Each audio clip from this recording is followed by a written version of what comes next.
bab melantik pengganti khalifah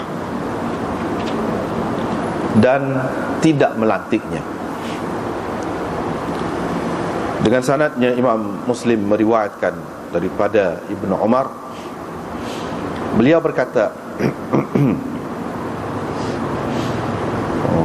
saya hadir ketika saya hadir menghadiri ayah saya ketika beliau terkena tikaman itu.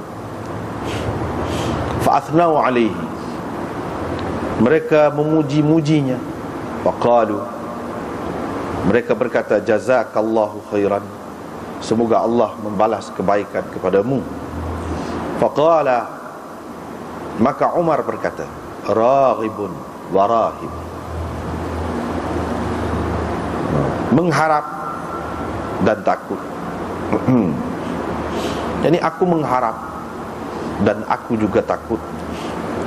Qalu istakhlif, orang ramai berkata istakhlif, kamu lantiklah pengganti. Qala atahammalu amrakum hayyan wa mayyitan, adakah patut aku menanggung urusan kamu semasa hidup dan selepas matiku?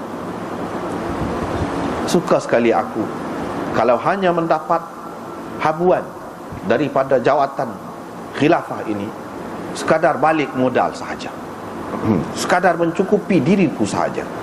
La alayya wala liya, tidak aku menanggung kerugian, tidak juga aku mendapat untung. Kalau aku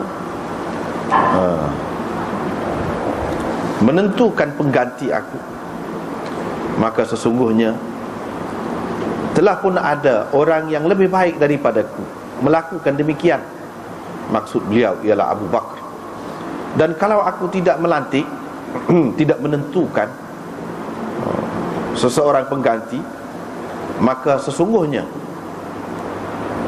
orang yang lebih baik daripadaku juga telah tidak melantik sesiapa, yakni sebagai pengganti. Qala Abdullah berkata, maka tahulah aku, yakinlah aku, apabila dia menyebut Rasulullah sallallahu alaihi wasallam bahawa dia tidak akan melantik orang yang tertentu sebagai penggantinya. Apabila dia menyebut Rasulullah sallallahu alaihi wasallam, bila dia sebut Rasulullah gitu, maknanya aku buat kesimpulan sendirilah bahawa dia tidak akan melantik orang tertentu. Dengan sanadnya Imam Muslim meriwayatkan daripada Ibnu Umar, katanya aku masuk menemui Hafsah.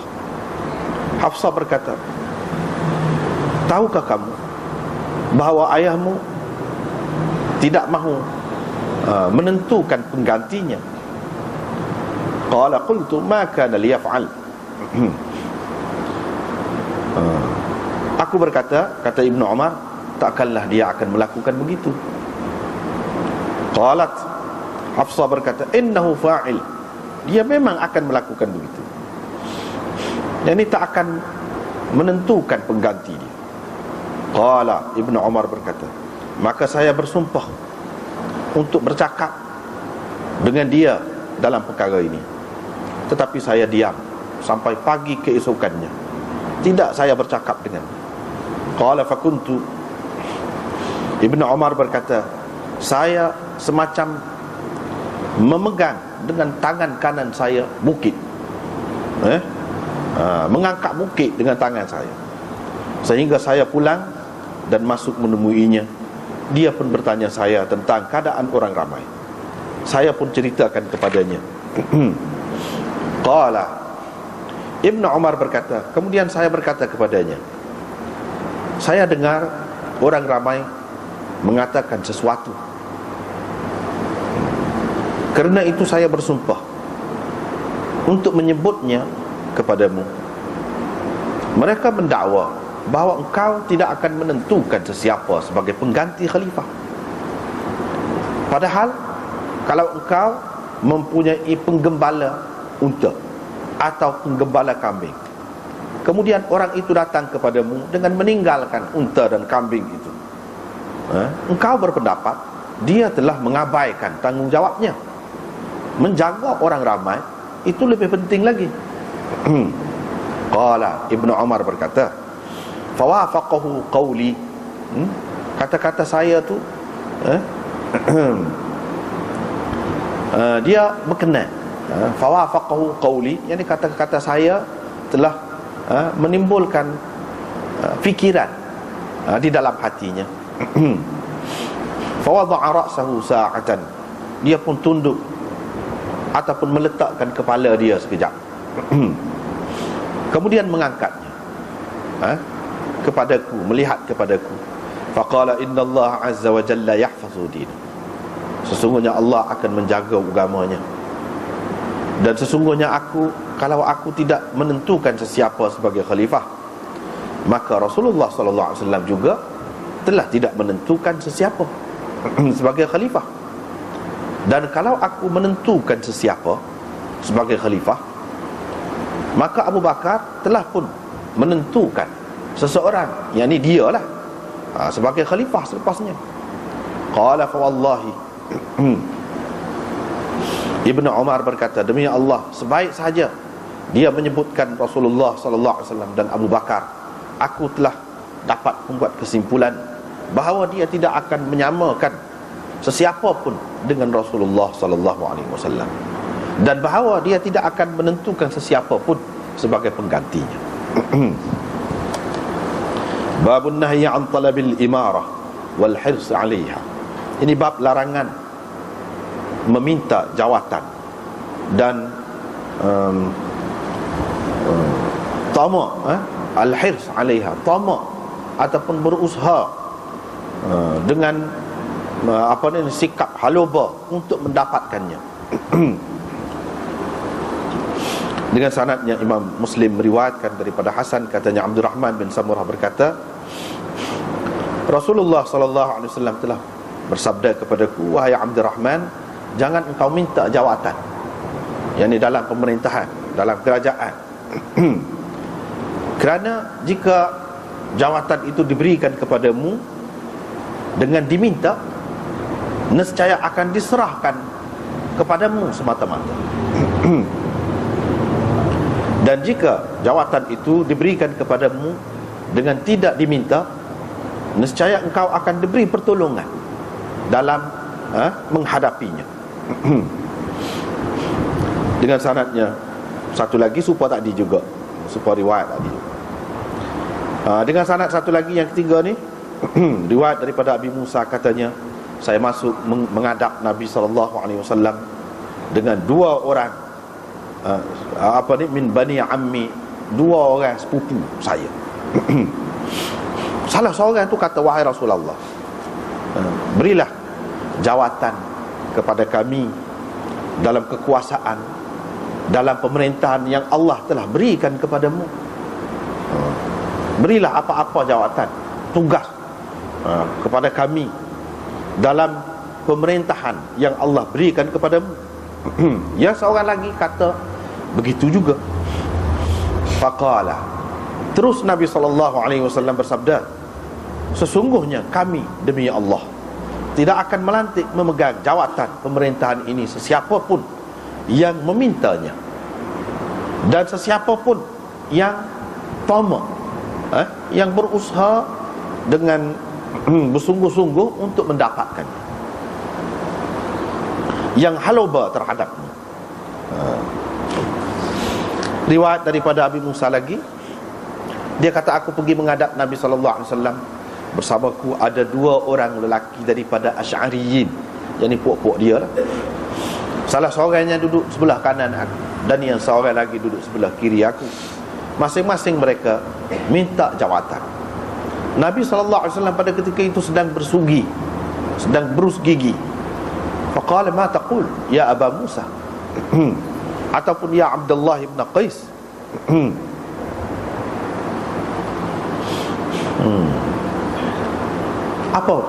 Apa pendapatmu hai Aba Musa, ataupun Nabi SAW kata, Abdullah bin Qais qala, Abu Musa berkata, saya pun kata, wallazi ba'athaka bil haqq, demi Tuhan yang telah mengutuskanmu dengan kebenaran.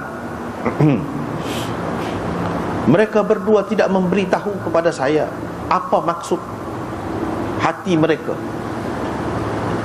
yakni sebelum hari ini. Saya tak tahu pun yang mereka akan meminta jawatan ini. Qala, Abu Musa berkata, wa ka'anni anzuru, semacam aku nampak lagi siwak Rasulullah di sebelah di sebelah bawah bibir dia, waqad qalasa, dalam keadaan dia tu jadi congek, congek bila dia kecek kan, gigi tu ada tu, congek, apa kata pun gitu. Jadi gigi tu nampak congek gitu. Faqala, dia pun kata, lan, sekali-kali tidak, atau la, dia guna perkataan itu, lan nasta'mila ataupun la nasta'mil, la nasta'milu, kami sekali-kali tidak akan melantik untuk memegang jawatan kami orang yang mahukannya. Tapi pergilah engkau wahai Abu Musa, ataupun Nabi SAW kata wahai Abdullah bin Qais, itu nama dianya.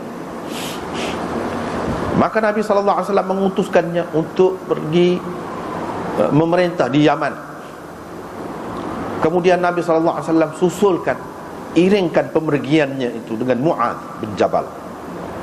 Falamma qadima alaih, bila Mu'adz bin Jabal sampai kepadanya, Abu Musa kata, turunlah. Dia pun sediakan bantal untuk Mu'adz, bantal dia sediakan untuk tempat duduklah. Tiba-tiba didapati di situ ada seseorang yang sedang terikat. Mu'adz pun tanya, apa ini? Abu Musa berkata, dia ni adalah seorang Yahudi dulunya, lepas tu dia masuk Islam, kemudian dia balik semula kepada agama dia, agama yang teruk itu, menjadi Yahudi semula dia. Mu'adz kata, saya tak akan duduk selagi tidak dibunuh orang ini. Itulah keputusan Allah dan Rasulnya. Faqala, Abu Musa berkata, duduklah kalau begitu pun, kalau iya pun duduklah. Dia kata tak mau duduk selagi tidak dibunuh orang ini. Itu adalah keputusan Allah dan Rasulnya. 3 kali dikata. Fa'amara bihi, maka Abu Musa pun memerintahkan supaya dibunuh orang itu, dan dibunuhlah orang itu. Thumma tadhakara al-qiyam min al-lail, kemudian 2 orang sahabat ini berbincang-bincang tentang bangun malam untuk mengerjakan ibadat. Faqala ahaduhuma, salah seorang daripadanya iaitu Mu'adz, dia kata, adapun saya, fa anamu wa aqumu, saya ada juga tidur dan ada juga bangun, dan saya berharap pada tidur saya itu apa yang saya harapkan pada ketika saya bangun tu. Jadi seperti pahala yang saya harapkan dengan berdiri, bangun, buat ibadat pada waktu malam tu, saya tidur pun dengan niat lagu tu juga. Bab karahatil imarah bighairi darurah. Ini bab tidak elok memegang jawatan tanpa darurat. Dalam keadaan tidak darurat, tidak elok memegang jawatan. Dengan sanadnya, Imam Muslim meriwayatkan daripada Abi Dzar, katanya, saya pernah berkata, wahai Rasulullah, tak mahukah engkau tugaskan saya memegang apa-apa jawatan? Tak mahukah Tuhan latihkan saya untuk memegang apa-apa jawatan? Qala, Abu Dzar berkata, terus Nabi SAW pukul dengan tangannya bahu aku. Ini Nabi tepuk atas bahu dia. Kemudian dia kata, hai Abu Dzar, sesungguhnya engkau ni lemah, sedangkan jawatan itu adalah amanah. Dan pada hari kiamat nanti ia membawa kehinaan dan penyesalan, kecuali orang yang mengambilnya dengan haknya. dan menunaikan tanggungjawab yang dipikulnya berhubung dengan jawatan yang dipegangnya itu.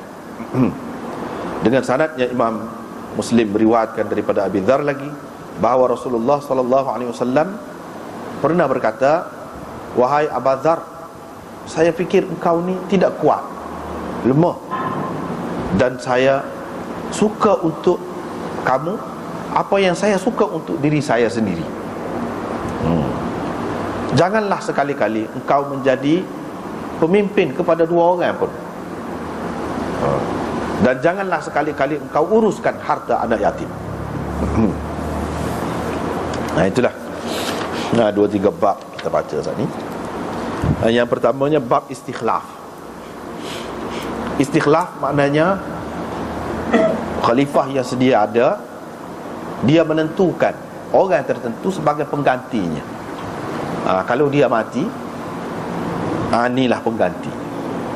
Sebelum pada dia mati, itu orang panggil istikhlaf. Sebab jawatan khalifah itu dia tidak serupa raja, tidak serupa presiden, tidak serupa lah, dia ada cara dia sendiri. Sistem khilafah. Sistem khilafah boleh dipegang oleh seseorang itu sampai mati pun. Kalau sistem presiden tidak begitu kan. Kalau sistem beraja tidak dengan pemilihan, tidak dengan pemilihan rakyat ke apa ni, bahkan dia berdasarkan keturunan. Siapa mati juga, siapa mati juga. Sama ada dia menguruskan negeri itu sendiri ataupun dia menjadi penaunya. Itu kalau raja. Walau bagaimanapun hak asas dianya ialah berdasarkan keturunan. Pelantikan dia tu berdasarkan keturunan. Adapun khalifah ni tidak. Dia berdasarkan syura, perbincangan dan persetujuan rakyat. Persetujuan rakyat, orang ramai. Dia tak ada tentu mana-mana 5 tahun ke 10 tahun ke, tak ada. Lepas tu ngundi pula, tak ada. Kalau dia tu layak, siapa mati pun boleh, lama pun boleh. Kita tengok Sayyidina Muawiyah 20 tahun, Sayyidina Osman belah-belah tahun jadi khalifah. Begitulah. Ada hak sementara, ada hak lama. Melantik di sini sebagai pengganti. Melantik sebagai pengganti dia tidak sama dengan seorang raja melantik anak dia, sebab dia tak ada perbincangan, tak ada tanya, tak ada bincang dengan ahlul halli wal aqdi. Adapun dalam sistem khilafah ni, lantik tu ataupun tentukan pengganti itu semacam pencalonan ataupun cadangan, pengesyuran daripada dia yang menentukan jadi khalifah selepas tu betul-betulnya bukan khalifah sebelum, tetapi ahlul halli wal aqdi. Tetapi apa yang ditentukan, ditunjukkan oleh khalifah sebelum itu, diletak depan oleh ahlul halli wal aqdi. Ahlul halli wal aqdi ni makna cerdik pandai. Cerdik pandai. Kalau kita kata dalam pemerintah,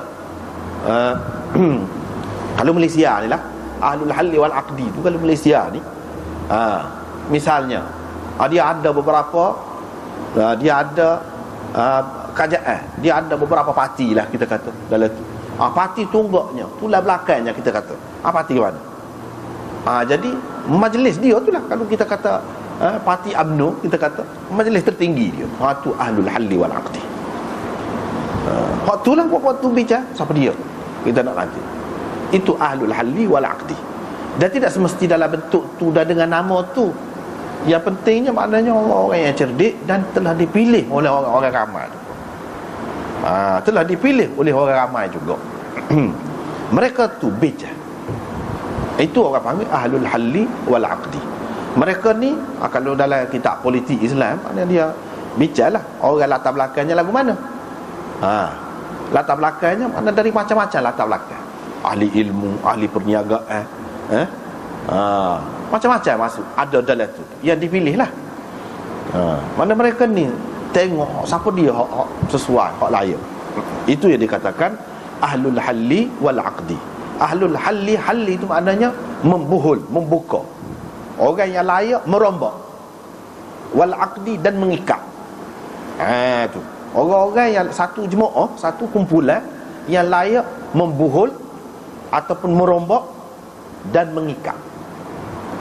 Tu ahlul halli wal aqdi. Itulah yang dikatakan ulil amri. Itulah juga dalam istilah Quran disebut ulul amri minkum. Ulil amri minkum. Ulil amri itu ramai. Sebab uli tu mana perkataan jamak tu untuk ramai tu. Jadi ramai tu itulah yang dikatakan jemaah. Daripada situlah menunjukkan bahawa sistem pemerintahan dalam Islam ni ia tidak diasaskan di atas kediktaturan. Maknanya seorang saja pendapat. Perkataan yang diguna wa ulil amri minkum, hak tu pun berjamuk dah. Banyak dah. Menunjukkan ramai lah. Kena bicara lah.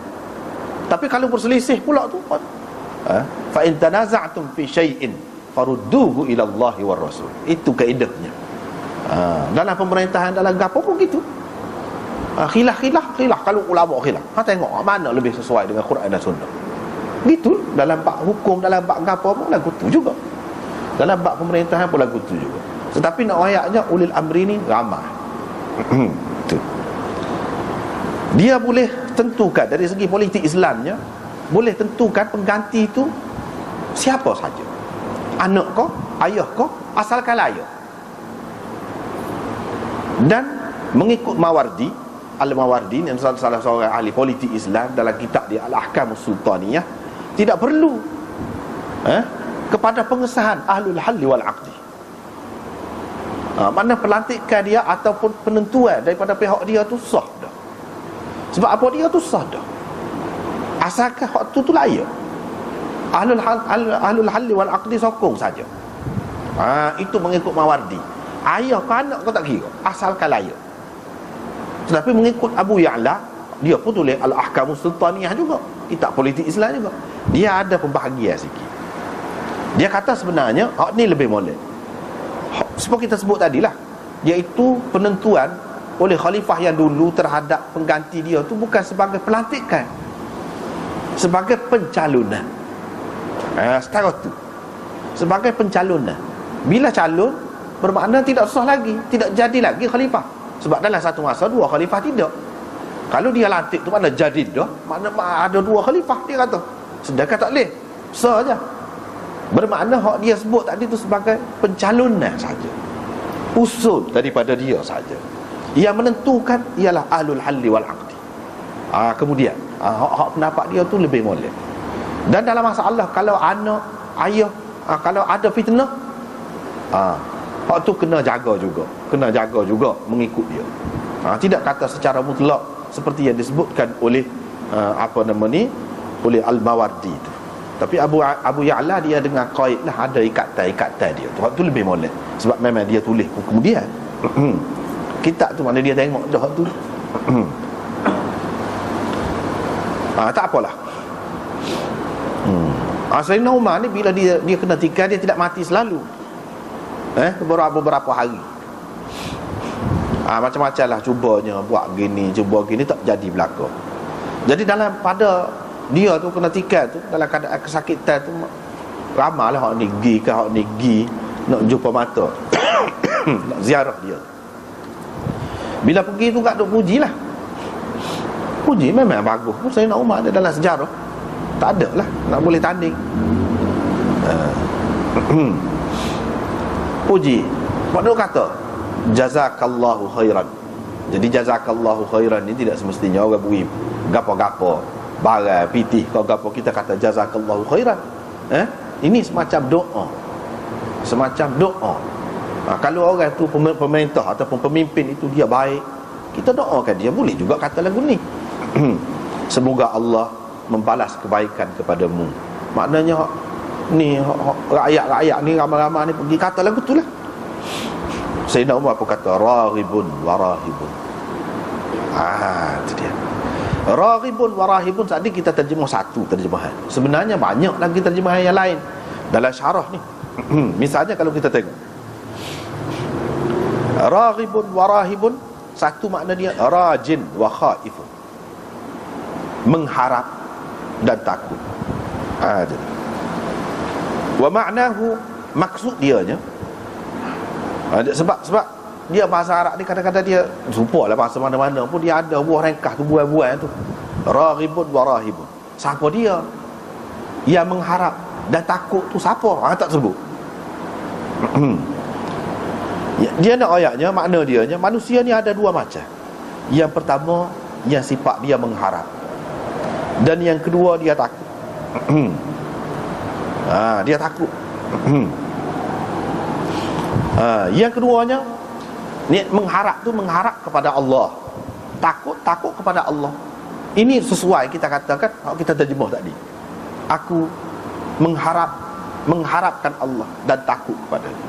Mana dalam keadaan ni mu kata kadang-kadang pun tak ada memberi kesan apa dah.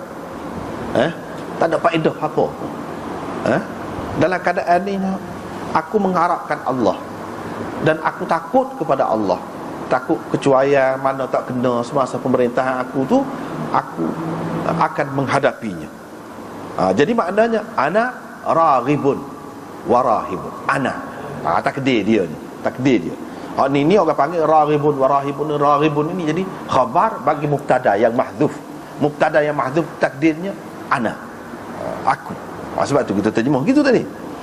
Yang keduanya, orang ni ada dua macam. Ada yang mengharapkan untuk mendapat sesuatu yang ada padaku. Yang ada padaku apa? Jawatan lah. Dan ada yang orang yang takut kepadaku. Ada orang yang nak berangi. Berangilah. Orang-orang politik kan berangilah. Segak. Kalau hak tu nak jatuh ke ataupun hak tu disingkir ke, siapa dia naik? Dia naiklah pula hak jadi pengganti tu. Jadi bila hak jadi pengganti ataupun hak duduk disebut-sebut orang tu, masing-masing menaruh harapan. Tapi takut tu takut kat aku. Tak royak lah, senyap masing-masing, simpan dalam hati. Gitu. Dua. Yang ketiganya, ada orang yang nak kepada jawatan ini. Kalau dia nak, kalau dia mengharapkan jawatan ni, aku tak suka kalau begitu, aku tak akan melantik. Dan ada orang yang takut walaupun dia layak, dia takut nak pegang jawatan itu. Hak ni pun aku susah juga, tak sih juga. Sebab apa? Kalau dia layak pun, dalam keadaan dia berat hati, dia mungkin tidak dapat melaksanakan dengan baik kalau dia pegang, ataupun dia akan jadi lemah. Itu keadaannya. Walau bagaimanapun, hak lebih sesuai di sini hak yang pertama tadi, yakni aku mengharapkan Allah dalam keadaan ini. Aku takut kepadanya. Pujian-pujian kamu tu aku tidak bersandar, tidak bergantung dengan pujian-pujian kamu tu. Hak tu tidak boleh bawa mati, orang kata. Tak boleh bawa mati, tak tahu lagi. Lepas pada tu orang kata, kamu tentukanlah pengganti kamu. Sebutlah siapa-siapa. Sayyidina Umar kata, adakah patut? Ni hamzah di sini, istifham di sini, istifham ingkari orang panggil. Istifham ni banyak macam. Ini istifham walaupun zahir apa? Adakah aku akan menanggung urusan kamu semasa hidup dan selepas mati? Maksudnya, adakah patut? Jawabnya tak patut. Jadi kamu ni nak suruh aku ni menanggung urusan kamu dah lah masa hidup, sepanjang aku hidup tu aku dah buat kerja dah. Maknanya dengan dia isyarat kamu nak suruh aku ni tentukan siapa-siapa jadi pengganti, seseolahnya kamu nak suruh aku ni tanggung lepas mati nak suruh aku tanggung. Kalau dia gana-gana dia buat tak betul, akulah tanggung sebab akulah. Maknanya dia mengisyaratkan, dia tak saya sebut tu. Tak saya sebut. Sebab apa? Dia takut. Dia takut Sayyidina Umar. Kalau dia tentukan maka orang tu ternyata tidak sebaik mana. Maka dia ada kena mengena dengan dia. Kalau baik tu tak apalah, tapi dia bimbang balik hak tak sempurna. Lepas tu dia sebut, suka benar dah aku, kata dia. Kalau aku dalam hal ni boleh kelik modal, tak apa dah, kata dia. Tu kita kata, kalau kita terjemah bahasa Kelantan ni, mudah sedaknya lah kata. Kalau aku ni dalam bab ni, kalau boleh kelik modal tak apa dah, tidak rugi tidak untung. La alayya wa la liya itu mentafsirkan maksud anna hazzi minha al-kafaf, kelik modal. Gapa dia kelik modal? La alayya, aku tidak rugi, aku tidak untung. Gapa dia? Nego kalau lagu tu kelik modal lah aku panggil. Kelik modal. Tak apa dah. Mana tak dapat untung, gapo-gapo pun semasa pemerintah. Semasa pemerintah tak dapat untung. Tak rugi. Tak apa dah kalau boleh setara tu. Takut-takut dia takut rugi. Dia takut rugi. Selama dia merintah tu, zahirnya nampak hebat lah. Sebenarnya merugikan dia di akhirat nanti. Hak tu dia takut. Jadi dengan sebab itulah dia, satu maknanya gitu. Yang kedua maknanya, suka benar aku kalau aku hanya mendapat sekadar yang mencukupi diriku. Yang ni semasa hidup aku jaga benar. Memang ambil duit daripada Baitul Mal itu untuk menampung keperluan aku, tapi kadar cukup-cukup je. Sekadar cukup untuk aku dengan keluarga aku jaga sungguh tu. Jadi yang aku takut ni nak melantik, nak menentukan pengganti aku selepas ni aku tak tahu dia tu setara mana. Boleh kau setara aku? Kalau aku cermat benar dalam perkara urusan khilafah. Tidak ada mengambil kesempatan langsung. Kalau ambil pun sekadar cukup. Kamu nak suruh aku sebut siapa-siapa, aku tak yakin tu. Makna dia tak apalah. Dia tak ada untung, tak ada rugi. Dia ambil kadar cukup. Orang lain tak tahu lagi. Jadi tak saya bertanggungjawab. Tu dia makna yang kedua. Makna yang pertama tu, aku kalau klik modal tak apa dah. Tak ada rugi, tak ada untung, tak apa dah. Kira mana hak selama ni, hak kebaikan dia, kemajuan yang dia buat, pencapaian dia tu, hak tu kira kebaikan untuk dunia orang ramai.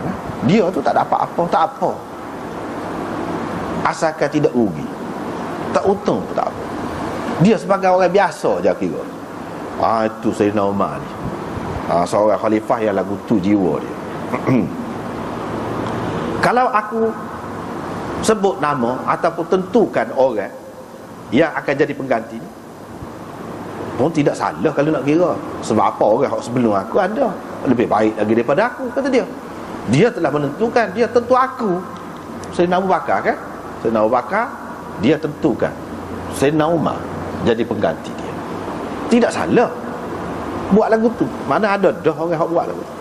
Tapi kalau aku tak tentukan, kalau aku tak tentu, pun ada dah orang yang sebelum aku yang lebih baik lagi daripada aku, iaitu Rasulullah sallallahu alaihi wasallam. Rasulullah tak tentu siapa-siapa, mati gitu. Tak ada tentu, tak ada wasiat, tak ada apa-apa. Abdullah pun bila dengar ayah dia kata gini ni, aku buat kesimpulan lalulah bahawa bila dia sebut Rasulullah tu, dia kira-kiranya tak saya sebut lah, tak saya tunjuk, tak saya tentukan siapa-siapa. Sebab apa? Mana yang lebih daripada Rasulullah lagi? Sayyidina Abu Bakar lebih daripada dia kata, lebih baik daripada dia. Tapi Rasulullah lebih baik lagi. Sayyidina Umar dia akan pilih hak lebih baik. Gitu. Jadi anak dia ni buat kesimpulan sendiri. Kalau lagu ni caranya dia tak akan tentu ni siapa-siapa. Sebab dia sebut Rasulullah. Tentu sekali dia tidak akan menyamakan sesiapa pun dengan Rasulullah dalam keputusannya. Rasulullah tak tentu siapa-siapa. Lepas tu cerita hak lagi lagu tu juga, dia masuk jumpa dengan kakak dia Hafsah, iaitu isteri Nabi SAW. Kakak dia pun kata, mu tak tahu kah ayahmu tak say nanti, tak say tentukan siapa-siapa jadi ganti dia. Ibnu Umar pun kata, takkan dia akan buat gitu.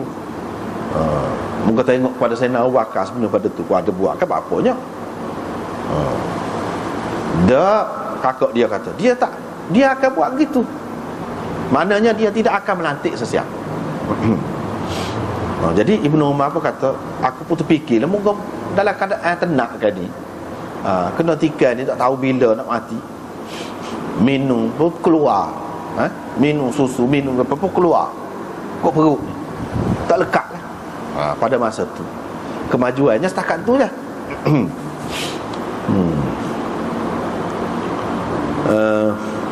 Walau bagaimanapun Ibnu Umar dia kata, aku nak sebut jugalah hak ni ke ayah dia, tapi dia berasa berat. Si anak ni pun bukan orang alim juga, orang yang bertakwa juga. Dia bimbang lah. Lah bukan ayah dia marah, hebat ayah dia tu. So yang keduanya, kalau orang tahu, orang lain kata dia nak kah jawatan ni yang tanya-tanya duk sebut-sebut tu, macam-macam lah boleh timbulnya. Di satu pihak yang lain ada baiknya kalau tanya dan Rasulullah sebut kan, ada baiknya dia pun fikir juga. Hak tu yang kata dia, macam tangan aku ni ada bukit aku duduk pegang berat ni. Tapi kok mana-mana pun bila aku balik tu dia tanya semua perkembangan orang lagu mana. Kalau gapo-gapo lepas tu dia minta aku, kalau aku mati biar aku ni duduk tepi dekat kubur Rasulullah lah, duduk dengan sahabat aku. Minta lah dengan Aisyah. Ibnu Umar ni lah pergi marinya, pergi minta dengan Aisyah gapo, ayah minta gini-gini. Aisyah kata duduk kira dia untuk dia, moga dalam rumah dia asal lagi ruang tu, tapi dia akan mengutamakan Umar hari ni. Kalau dia nak lagu tu tak apalah dia lah. Itu kata Aisyah.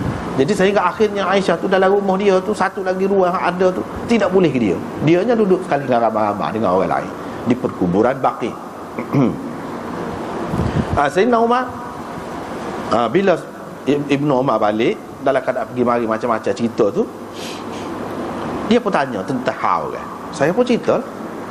Lepas tu saya pun kata sebutlah gini ni. Orang-orang duduk kata, ayah ni mana tak saya tentukan siapa-siapa sebagai pengganti? Tidakkah? Dia waktu tubik lah. Tidakkah kalau ayah ni ada penggembala? Penggembala ni maknanya orang gaji lah, bahagian tu jaga unta ke kambing ayah. Orang tu kalau tinggal pergi ke mana-mana, tinggal kambing tu, tinggal unta tu, tidakkah maknanya ayah akan menganggap dia cuai, tak jaga molek? Hak urusan orang ni lebih lagi. Sayyidina Umar pun yalah juga. Anak dia kata ni, dia boleh letak kepala dia sebentar. Boleh jadi tadi duduk, jadi tidur, letak kepala. Rehat sebentar. Lepas pada tu dia angkat pula kepala dia. Dia pun kata Allah akan menjaga agamanya. Mana tak sih lah tu. Tak sih. Allah akan menjaga agamanya. Kalau aku tak lantik pun, Rasulullah dulu pun pernah tak lantik, tak tentukan siapa-siapa. Kalau aku lantik, Abu Bakar sudah lantik, kata dia. Abdullah bin Umar pun kata, bila saja aku dengar dia sebut Rasulullah tu, aku buat keputusan selalu bahawa dia tidak akan menyamakan sesiapa pun dengan Rasulullah. Maknanya dia akan mengutamakan hak Rasulullah, yang ini tidak menentukan. Tetapi dia tidak buat seperti Rasulullah juga, dan itu menjadi sunnah khulafa ar-rasyidin kepada kita kemudian. Dia tentukan orang daripada sahabat, pilihlah di antara orang ni bagi dia orang yang Rasulullah mati dalam keadaan Rasulullah kenal pada orang. Aku tak saya sebut seorang. Kalau sebut seorang, seperti saya nak Bakar sebut dia tu lah dulu, dia tak say. Orang ni ahlul halli wal aqdi lah. Kira bicara lah siapa dia, hak sesuai, hak yang terpilih di antara orang ni sebagai khalifah, hak tu gitu. Dia tidak tuding, dia tidak kata tuju atas dengan tentu gitu, tidak. Itulah apa nama ni, sikap Sayyidina Umar. Baiklah, kita tengok di sini apa Imam Nawawi kata dalam syarah dia. Kesimpulannya, orang-orang Islam ijma' bahawa khalifah bila dia nak mati, dalam keadaan sudah ada muqaddimah mati dia, ataupun sebelum itu tidak ada apa-apa, dia boleh, harus dia melantik ataupun menentukan sesiapa sebagai penggantinya. Harus. Itu ijma' ulama. Boleh lah. Kalau dia nak tentukan siapa-siapa, boleh. Bukan wajib, harus. Boleh juga, harus juga dia tidak menentukan. Kalau dia tidak menentukan, bermakna dia mengikut Nabi dalam perkara ni. Kalau dia menentukan, bermakna dia ikut Abu Bakar. Itu Imam Nawawi sebut. Mereka juga ijma' tentang terjadinya khilafah ini dengan ditentukan oleh khalifah sebelumnya. Ijma' juga. Dan ijma' juga terjadinya khilafah itu dengan akad, ahlul halli wal aqdi. Jadi mana orang yang cerdik pandai, orang yang mempunyai kelayakan untuk merombak dan mengikat dengan persetujuan, dengan pelantikan oleh mereka itu. Mereka juga ijma' gitu. Idza lam yastakhlif al-khalifah, makna kalau khalifah tidak menentukan siapa-siapa sebagai pengganti dia, maka ia akan memilih siapa? Ahlul halli wal aqdi. Itu ijma' ulama. Ahlul halli wal aqdi lah. Kalau dia sudah tentukan nak pakai hak dia pun boleh, seperti kita kata tadi lah. Ataupun nak dengan persetujuan ahlul halli wal aqdi pula, lagi baik. Dan ijma' bahawa wajib atas orang-orang Islam ini melantik khalifah. Melantik pemerintah ini adalah wajib. Kalau tidak, dosa. Itu ijma'. Dan wajibnya itu dengan syarak, yang ini berdasarkan syarak agama lah. Berdasarkan agama, bukan berdasarkan akal. Adapun yang disebutkan oleh Asam, dia kata tidak wajib. Dan orang lain pula dia kata wajib dengan akal. Akal yang menentukan, yang mengatakan kena lantik khalifah tu. Sebab kalau tak ada pemerintah, jadi kucar masyarakat ni. Tak tahu siapa dia, yang tempat yang perlu dirujuk, siapa dia yang diberi kuasa, tak tahu. Akal, kata dia. Tapi ahli sunnah wal jamaah mengatakan tidak, syarak agama ni lagi tinggi lagi lah daripada akal. Akal pun kita terima juga akal tu, tapi terlebih dahulu syarak. Syarak tu. Imam Nawawi dia tolak dua-dua pendapat tadi. Hak kata sabit berdasarkan akal ataupun tidak wajib melantik khalifah ni adalah, tapi tak amal. Hak kata lagu Imam Nawawi tolak, fabatilan, itu karut kedua-duanya. Hak betulnya wajib. Asam itu mahjuj dengan ijma' orang sebelumnya. Dan Asam tu ada seorang ulama, dia kata hujah dia tengok khalifah pada masa duduk bincang-bincang tu tak lantik lagi khalifah, maknanya ada masa kosong tu. Itu dalil dia. Imam Nawawi kata itu bukan dalil, orang duduk tengah kira tu. Orang duduk tengah kira, bukan awak tak cara gitu, memang duduk tengah kira. Pada hari Saqifah ke ataupun selepas kematian Sayyidina Umar, duduk bincang syura tu, ahlul halli wal aqdi, antara hokna orang tu duduk bincang, walaupun pada masa tu tak tentu lagi siapa dia khalifah. Dia kata itu dalil boleh. Tak ada khalifah pun tak apa, tidak wajib melantik khalifah tu, sebab ada kan masa tidak ada khalifah tu. Dia alasan dia gitu. Imam Nawawi tolak tu, tak betul tu, kata dia. Bukankah mereka itu duduk berusaha, duduk mikir nak melantik siapa di antara waktu tu? Dia tu. Adapun hak pendapat hak sah lagi tu, dia kata akal yang menentukan, itu pun fa fasadu qawlihi zahirun. Tak betul pendapat dia tu, jelas sangat, kata dia. Sebab akal ni dia tidak mewajibkan apa-apa. Kalau kita nak serahkan akal wajib semayang, mana nak tahu? Akal boleh tentu ke? Tak boleh.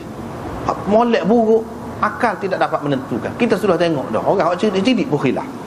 Hak ni kata molek, hak ni kata tak molek. Faham mana sah? Serupa, mana lebih hak ni? Apa lebih hak ni daripada hak ni? Payah kata. Dengan sebab itu tak boleh. Dia hak betulnya agama kata. Akal itu dia ikut agama, bukan agama tu ikut akal. Dalam hadis ini juga ada dalil, itu kata Imam Nawawi, bahawa Nabi SAW tidak menentukan sesiapa pun untuk menjadi khalifah selepasnya. Jelas sini. Dan ini adalah ijma' ahli sunnah. Dan selain mereka, bukan ahli sunnah saja, hak tidak ahli sunnah pun kata lagu tu. Qala al-qadhi, Imam Nawawi seperti biasa dia petik kata-kata Qadhi Iyad yang telah buat syarah sebelum pada dia. Qadhi Iyad kata mana? Bakah Ibnu Ukhti Abdul Wahid, dia tak setuju dengan hal ni. Dia dakwa Nabi ada menentukan Abu Bakar jadi khalifah. Tu sebab. Ibnu Rawandi pula, dia kata Nabi ada menentukan Abbas sebagai khalifah selepas ni. Syiah dan Rafidah pula kata Nabi ada menentukan Ali untuk menjadi khalifah selepas ni.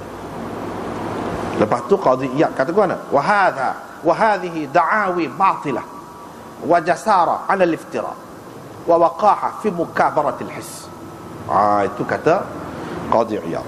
Ini adalah dakwaan-dakwaan yang karut dan bersikap berani untuk mengada-ngadakan sesuatu yang tidak ada dan tidak malu dalam melanggar melanggar his, sesuatu yang diketahui oleh orang dengan nyata. Semua orang tahu, sahabat-sahabat tahu. Apa tak ada siapa kata dia tertuduh ke? Tak ada siapa kata kau tu kau ni. Jelas hak tu supaya kita mukabarah al-his ni maknanya langgar ataupun kita menolak ke tepi. His ni maknanya supaya kita kata cerah dah tengah hari, kita menafikan tengah hari, kita sendiri tengok dengan mata. Kita menafikan benda lagu tu lah. His itu maknanya begitu. Ini kerana sahabat-sahabat ijma' memilih Abu Bakar. Dan sahabat-sahabat juga ijma' meluluskan ketentuan dia dalam melantik Umar. Dan sahabat-sahabat juga ijma' meluluskan ketentuan Umar untuk melantik salah seorang daripada 6 orang itu dengan syura. Tidak ada sesiapa pun yang bantah. Tak ada siapa pun bantah sini. Ali tidak ada dakwa bila-bila masa pun. Abbas pun tidak ada dakwa. Abu Bakar pun tidak ada dakwa ada wasiat untuk dia. Tak ada. Dia kata fi waqtin min al-awqat, pada bila-bila masa pun tak pernah ada.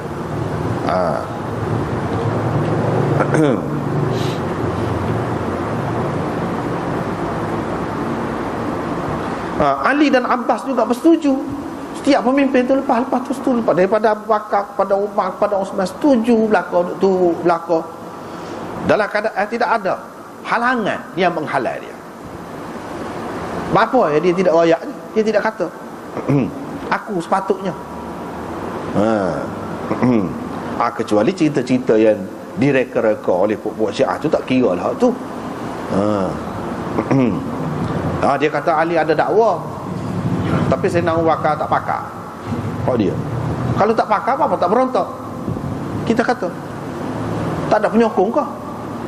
Dia kata tak boleh pasal ikut Abu Bakar belaka. Sayyidina Umar apa lagu tu juga. Jadi Sayyidina Ali tu Sayyidina Abu Bakar perintahkan supaya ikat tekak dia tu. Heret mari suruh bayar. Mana dalam keadaan terpaksa Sayyidina Ali tu bayar. Adakah patut singa Allah diberi gelaran singa Allah begitu berani tu dibuat lagu tu? Adakah patut? Tak pernah siapa tu, tak masuk akal. Bukan molek pun hubungan dia molek pun. Kalaulah dia langgar perintah Nabi, Nabi wasiat dah kepada siapa-siapa lah yang disebutkan tadi, tentu dia tidak akan duduk diam. Ni tak duduk dia duduk semaya alik belakang Abu Bakar molek. Sayyidina Abu Bakar perang dengan orang kafir, dia pergi perang molek. Sayyidina Umar pula tu juga, dia punya anak dia pula pada Sayyidina Umar, menikah dengan Sayyidina Umar. Tak ada apa. Kalau lah tak molek, apa dia buat lagu tu? Kalau lah demo tu buat tak molek, tak pernah sabar belaka tu. Sebab itu orang kata mukabaratul his. Lagu tadi kalau kita tolak waktu, makna tolak sesuatu yang kita tengok dengan mata kepala kita sendiri, seseolah begitu. Faman za'ama annahu kana li ahadin minhum wasiyah, sesiapa yang mendakwa ada mana-mana daripada yang tersebut tadi, Abbas ke Ali ke Abu Bakar ke ada terima wasiat, bermakna dia telah mengatakan umat ini bersepakat atas kesalahan. Itu dia, umat ini bersepakat atas kesalahan dan berterusan di atas kesalahan itu. Bagaimana halal kepada seseorang yang ahli kiblat akan mengatakan begitu kepada sahabat iaitu mereka bersepakat atas kebatilan. Tak mungkin orang ahli kiblat, orang Islam nak kata begitu. Itu kata qadhiyah. Dalam apa keadaan pun, kalau ada mesti ada, dah lah dinukilkan. Ni tak ada. Cita-cita tu kalau kita pakai jadi teruk pula Sayyidina Ali. Kenapa ya dia tidak royaknya? Tak royak. Dia kata royak dah. Dia kata royak dah. Kalau royak apa Sayyidina Abu Bakar tak pakai. Pada Sayyidina Abu Bakar teruk lah. Orang royak Nabi wasiat ni. Dia tak pakai. Mana Sayyidina Abu Bakar teruk. Sebab tu pupuk dia kata Sayyidina Abu Bakar dia kafir. Memang teruk pun bagi pandangan pupuk dia. Kita tak kata lagu tu. Kalau ikut cara pupuk sesat ni kan tak molek belaka sahabat ni. Sayyidina Ali pun tak molek, Sayyidina Abu Bakar pun tak molek belaka. Kalau ikut cara kita ahli sunnah molek belaka, selesai masalah. Kalau lagu ni jelas dah. Dia kata mana boleh Nabi SAW tinggal begitu jauh, mak dia ni tak ada menentukan pengganti dia, mesti ada tentu. Mana boleh, dia kira akal dia. Dan Nabi tidak buat gitu, dah lah, Tuhan tidak nak gitulah. Mana urusan dunia ni, mana kita boleh tentukan sendiri pokok kita. Manusia sama manusia. Orang nak suruh ke orang dah tu. Apa ya kita kata, apa ya kita persoal pula Tuhan, kita persoal pula Nabi. Apa ya dia tidak tentukan orang. Lepas gitu jauh umat dia. Kalau nak tentu sampai ke bila nak tentu? Bukan sampai kiamat kan? Umat ni akan berterusan. Kena ada pemerintahan. Nya ada suk juga Nabi tu nak tentu siapa berapa. Berapa orang pemimpin. Dia ada suk juga lepas pada tu. Orang lain lah kena bincang. Baiklah daripada awal lagi. Memang serahkan kepada umat. Hak tu hak benar sabarnya pun. Hak tu hak benar sabar. Ada pun hak kata kau tu kau ni tu tak lagi. Dia jadi sebab tadi. Dia jadi sebab tadi.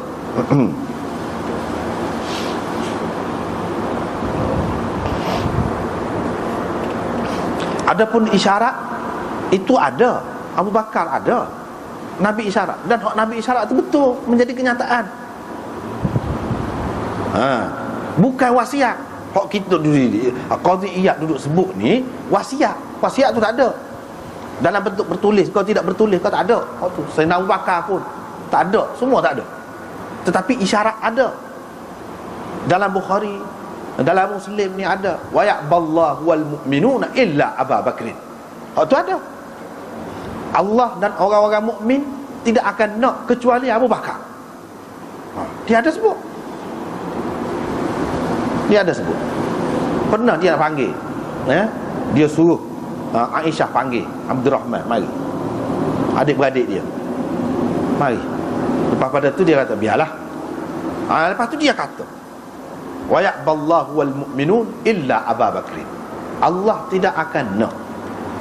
Begitu juga orang-orang mukmin kecuali Abu Bakar. Nak apa? Kita tengok dalam kenyataan sejarah. Lepas Nabi siapa dia? Hak tu hendak dah tu, jadilah. Bagaimana hak tu hendak lagu lain jadi lagu lain? Tak kena lagu tu. Hak tu hendak dah lagu. Jadi itu betul hak tu hendak. Tuhan tak asyik hak lain. Betul, kenyataan sejarah betul dah lagu tu. Kita nak menafikan hak tu pula. Lagu mana? Isyarat itu ada. Isyarat ada. Isyarat tu banyak lah. Misalnya Nabi SAW sama, kalau dia uzur ke apa tu suruh Sayyidina Abu Bakar jadi tu imam. Dia ada lagi. Dia tak tubik semaya, dia suruh Sayyidina Abu Bakar jadi tu imam. Sayyidina Ali ada, dia tak suruh Sayyidina Ali. Sayyidina Umar ada. Itu isyarat. Orang tanya, lepas kalau Rasulullah tak ada, saya nak urusan ni, saya nak pergi jumpa siapa? Pergi Abu Bakar. Dia kata dalam Bukhari pun ada. Banyak dalam kitab-kitab sahih. Isyarat. Hak tu kita kata isyarat tu bukan wasiat. Wasiat tak ada. Habislah situ.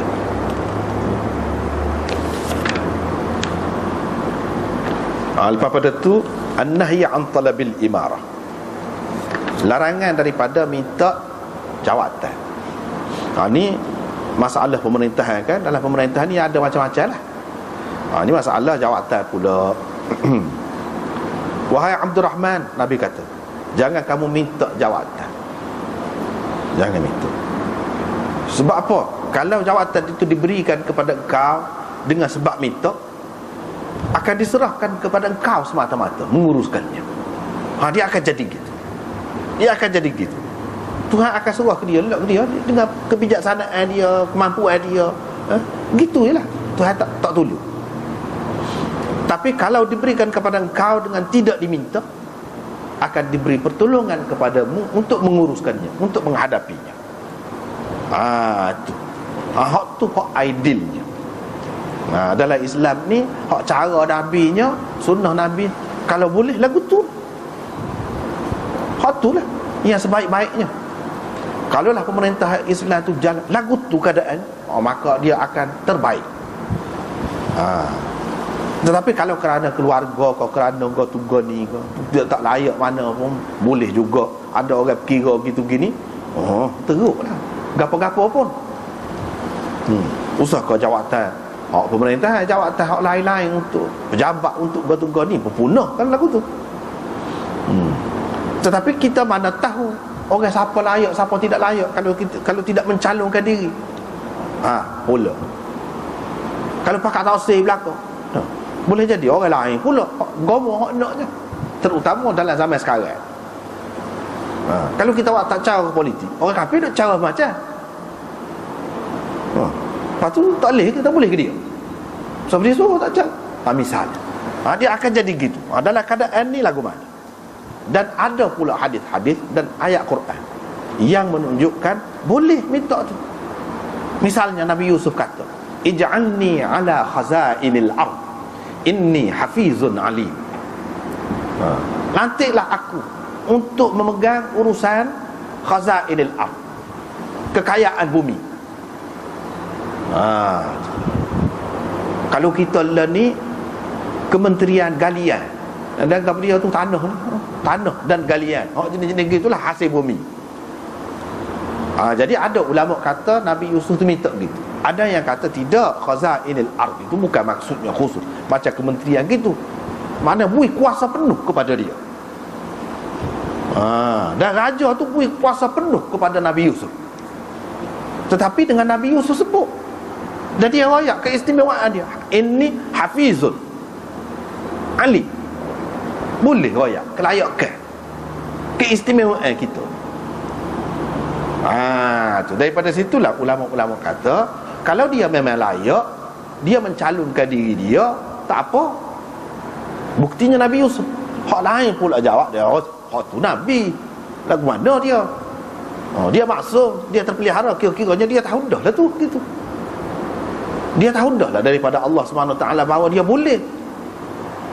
Maka ulama hak ni, hak kata boleh ni, dia mari hadis lain lah, tak pandai hak tu. Sebab hak tu boleh orang kata khusus untuk Nabi. Dia mari hadis lain. Antara hadisnya yang dapat kita tengok sini, iaitu hadis Abu Daud misalnya, iaitu Nabi SAW bersabda, man talaba qada al-muslimin hatta yanalahu thumma ghalaba adluhu jawrahu falahul jannah wa man ghalaba jawruhu adlahu falahun nar.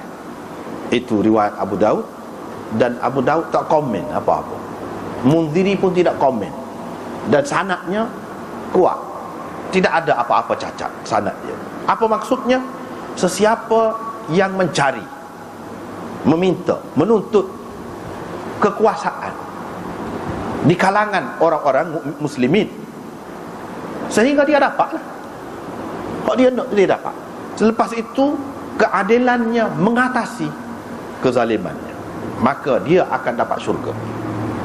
Tetapi kalau kezalimannya mengatasi keadilannya, dia akan dapat neraka. Nabi kata, mana dalam keadaan ni mana ada keharusan itu boleh. Kalau dia cari dan dia dapat, dengan dia cari itu, dengan dia tuntut itu, dengan dia usaha. Tetapi bila dia merintah molek. Merintah molek, nombor satu sekali mengikut cara Islam lah. Hak tu dulu. Kalau molek setara mana pun, kalau tidak ikut cara Islam tak molek. Tak molek hak tu. Hak tu maklum lah kau dah. Hak molek ni ikut cara Islam, hukum Islam. Hak tu dulu. Jadi orang-orang yang kata boleh mitok tu, dia pegang dengan hak ni lah. Lepas tu hadis ni lebih tinggi ni dalam Muslim ni, dalam Bukhari ada. Ada pun hak tadi dalam Abu Daud. Walaupun sahih pun, mana boleh lawan kau ni? Tidak ada percanggahan sebenarnya. Hak ni maksudnya hak no, hak ideal, hak terbaik. Lagu ni lah caranya. Tapi dalam keadaan-keadaan tertentu, mana kita tak boleh duduk dia, kena buat usaha untuk dapat itu. Terutamanya macam zaman sekarang, hak pakai demokrasi. Demokrasi ni boleh berlaku. Kita tak cara, orang lain cara, boleh ke dia gitu. Jadi dalam keadaan ni, mana Islam tu tidak jalan molek. Kalau Islam tu jalan molek, hak paling moleknya gini. Tu hak Nabi SAW rayaknya hak paling molek dalam perlantikan. Kita nak lantik orang lagu mana? Bukan orang hak gila kuasa, bukan orang hak mitok pun. Bukan apa lagi hak gila kuasa, hak mitok pun tak bui. Itu cara Nabi SAW. Sebab tu dia berjaya, dia terbaik. Dan kalau boleh buat lagu tu, itulah yang terbaik, itulah hak naknya. Tetapi Islam ni dia mengikut keadaan kan. Bukan semuanya keadaan molek seperti zaman awal dulu. Dalam keadaan tak molek, kita nak lock orang. Tak boleh. Kalau hak ni mudarat, darar, hak ni pun darar juga. Kita irtikab akhafid dararain. Dia ada kaedah tu kan. Ada kaedah hak ulama buat. Jadi sesuai dengan keadaan. Kita orang Islam dalam keadaan ke mana pun boleh menyesuaikan diri dalam usaha menegakkan Islam ni. Duduk saja tu tak boleh. Usaha kat mana-mana tu boleh. Jadi dengan sebab tu kalau kita pakai kedua-dua saat ni sesuai dengan keadaan, ya boleh. Dengan sebab itulah ulama kata orang yang hak tak boleh sama sekali ni, dia tidak layak. Kalau dia layak, boleh tengok lagi. Kalau dia layak, misalnya jawatan kerja apa-apa. Kalau orang tidak mari CJ dia, mari kelulusan dia, mari minta, mana kita tahu? Bila awak mari, jadi itu minta kerja juga tu. Jadi cuma kita boleh kata itu kerja dengan apa nama ni, syarikat kau apa, bukan masalah syarikat, dengan kerajaan pun lagu tu juga. Macam mana dia nak tahu dalam seramai-ramai orang ni siapa dia hak lebih layak, siapa dia hak mengaji goninya? Tak dapat tidak, kena minta. Jadi minta dalam keadaan perlu lagu tu, tidak dapat dielakkan, tak apa, asalkan layak. Tapi kalau kita memang tahu hak ni layak, hak ni tidak layak, tapi kerana dia ni ada apa-apa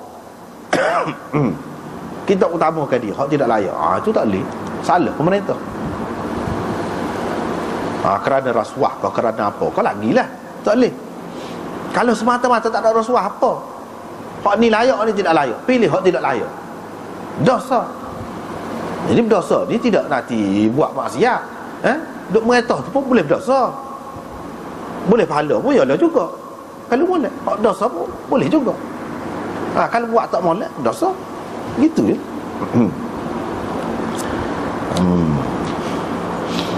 Lepas pada tu riwayat asal lagi ni, riwayat Abu Musa al-Asy'ari. Maknanya ada sepupu dia dua orang pergi sekali dengan dia tak tahu apa cerita. Nyamitok kerja dengan Nabi sallallahu alaihi wasallam. Nabi pun tengok-tengok duk gosok gigi tu, tanya dia lah. Pasal dia tu lebih, Nabi sallallahu alaihi wasallam rapat, lebih kenal.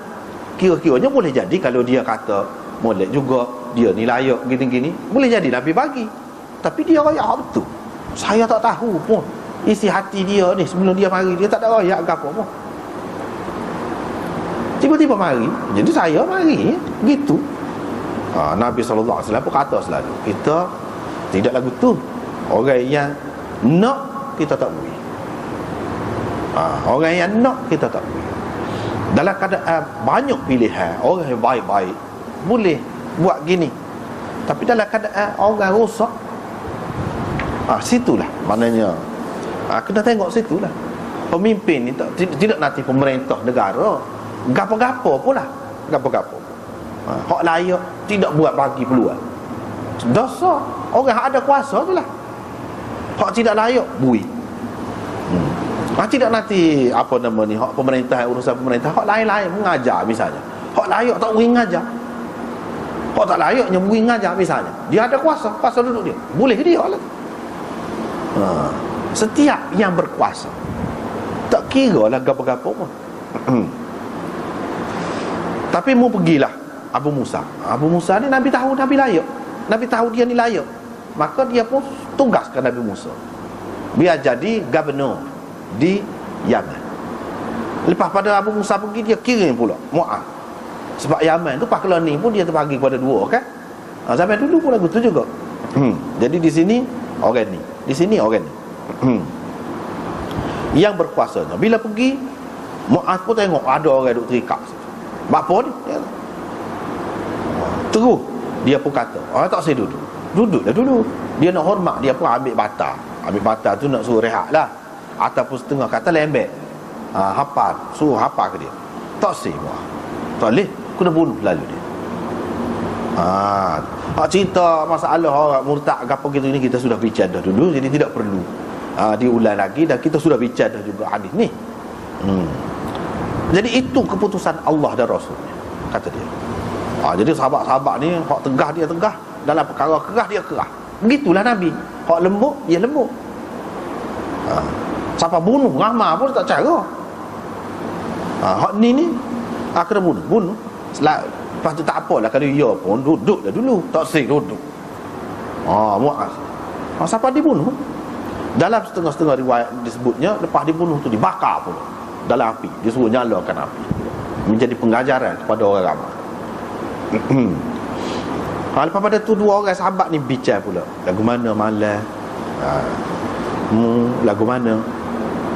Jadi di antara dia bincangnya, Mu'adh kata aku gini, tidur kata, bangun kata, aku tidur pun aku mengharapkan tidur aku tu dapat pahala juga, supaya dengan hak bangun dia buat ibadat. Ini menunjukkan sahabat tu dia faham kalau memuaskan apa namanya nafsu kita, keinginan kita, keperluan nafsu kita dengan niat untuk menguatkan kita melakukan ibadat, boleh pahala juga. Tidak saja walaupun nama tidur, walaupun nama tidur, walaupun nama nikah, bersetubuh dengan isteri, walaupun nama boleh pahala. Walaupun hak tu kita kira zahirnya dunia, tetapi boleh pahala. Sebab apa? Dia ada kaitan dengan hak sah lagi. Itulah Mu'adh kata. Bab karahatil imarah bighairi darurah. Nampaknya kita berhenti sekat itulah dulu malam ni, dan insya-Allah kita akan sambung minggu depan. Wallah.